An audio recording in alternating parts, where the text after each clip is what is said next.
Hello and welcome back to another Magic the Gathering EDH deck tech idea. Today we are taking a look at Orah, Skyclave Hierophant. It is a 4 mana 3/3 with lifelink, and when it or another cleric you control dies, return target cleric card with lesser converted mana cost from your graveyard to the battlefield. This is a cleric themed Orzhov Drain deck, which focuses heavily on cleric creatures and gaining a bunch of life while draining your opponents. Once we have rammed out Orah and brought out some other clerics, we need to sacrifice them, so we can start looping all of our clerics from our graveyard. Sacrifice outlets that we are going to use are, for example, High Market, a land that you can tap to generate a colorless mana, and you can also tap it, sacrifice a creature to gain more life. Instant speed sacrifice outlets on lands are extremely powerful, as you can surprise your opponents out of nowhere, and in addition to that, the gaining 1 life can trigger a few of your other creatures. We also play Starlit Sanctum, a land that you can tap to add 1 colorless, and you can also pay 1 white mana, tap it, sacrifice a cleric creature, and you gain life equal to the sacrificed creature's toughness. You can also pay a black, tap it, sacrifice a cleric creature, target player loses life equal to the sacrificed creature's power. Another great sacrifice outlet that would also trigger life gain mechanics or also make your opponents lose life. We also play Etchings of the Chosen, a 3 mana enchantment, and as it enters the battlefield, choose a creature type, which will definitely be clerics, and creatures you control of the chosen type get +1/+1, which is a nice anthem effect that we are definitely taking. And in addition to that, you can pay 1 generic, sacrifice a creature of the chosen type, so target creature you control gains indestructible until end of turn. Another very important sacrifice outlet and also drain mechanic in this deck is Relic Vial, a 3 mana artifact, and for 2 mana tapping it and sacrificing a creature you can draw a card,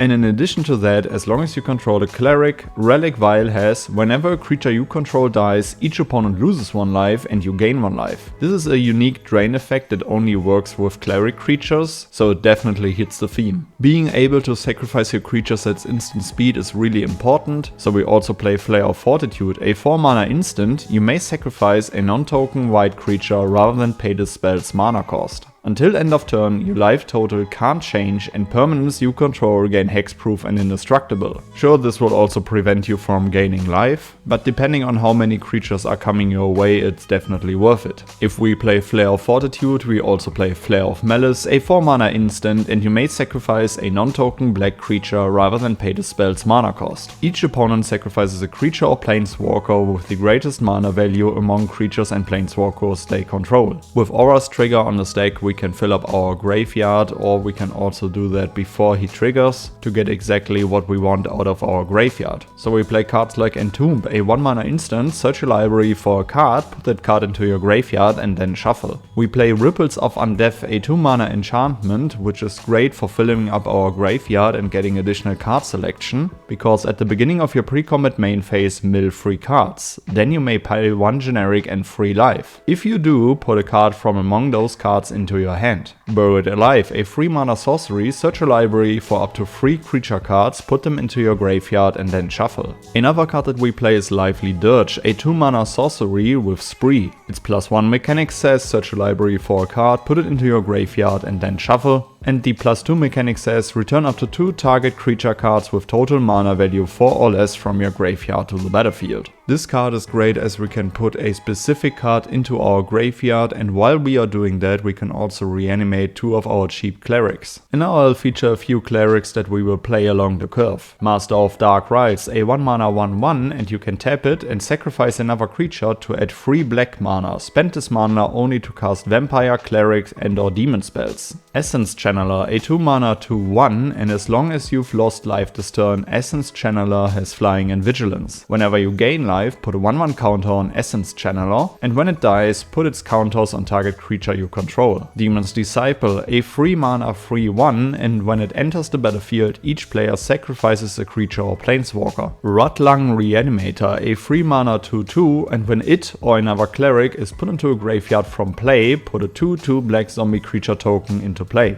One of my favorite clerics is Drana the Last Bloodchief, a 5 mana 4/4 with flying, and when she attacks, defending player chooses a non-legendary creature card in your graveyard. You return that card to the battlefield with a +1/+1 counter on it, and the creature is a vampire in addition to its other types. As you might have already seen from the few clerics that I have featured, we want to loop our graveyard over and over again to get powerful edict effects with Demon's Disciple and create an army of zombies with Rotlung Reanimator. We also play Sister Hospitaller, a 6 mana 3/2, and when it enters the battlefield, return target creature card from your graveyard to the battlefield and you gain life equal to its mana value. And now let's talk about how we drain our opponents out. Sanguinary Priest, a 4 mana 2/4 with lifelink, and whenever another creature you control dies, it deals 1 damage to any target. With this ping effect you can keep the board in check of small creatures, and due to the fact that the priest has lifelink, you will also gain life while pinging for damage, which will trigger other life gain synergies. We play Starscape Cleric, a 2 mana 2/1 with Offspring for 3 mana, so you can make a 1/1 token copy of it. It has flying, it can't block, and whenever you gain life, each opponent loses 1 life. We play Elas Il-Kor, the Distic Pilgrim, a 2 mana 2/2 with Death Touch, which is also a powerful cleric, and whenever another creature enters the battlefield under your control, you gain 1 life.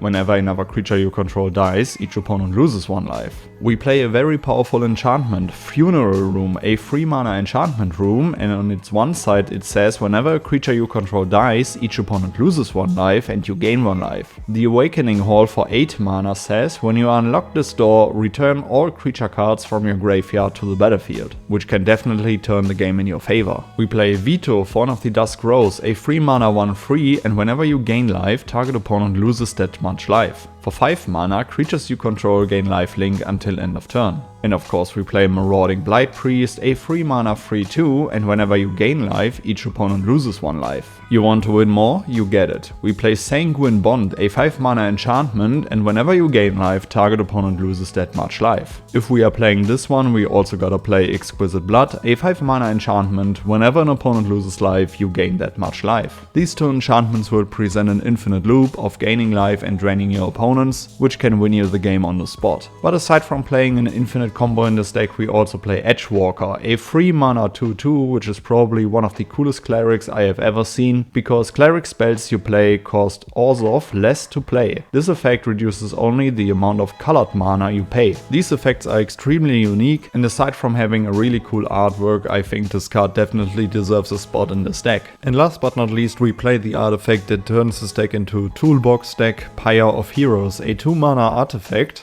And for 2 mana, tapping it and sacrificing a creature, search a library for a creature card that shares a creature type with the sacrificed creature and has converted mana cost equal to 1 plus that sacrificed creature's converted mana cost. Put that card onto the battlefield and then shuffle your library. Activate this ability only anytime you could cast a sorcery. This powerful artifact is very limited because it cares about creature types, but in an only cleric deck it definitely works as a toolbox, so you can always cheat out the creatures that you need in the current situation, but you gotta make sure that you definitely know your curve and know all of the cleric cards in your deck, so you know what you tutor for. Alright guys, these were a few cards that I will play in Orah, Skyclave Hierophant. Let me know down in the comments below which cards you would add to the deck. Make sure to check out my full deck list in the notes below. Let me know which legendary creature I shall feature next, and then I would say see you in the next one. Goodbye guys.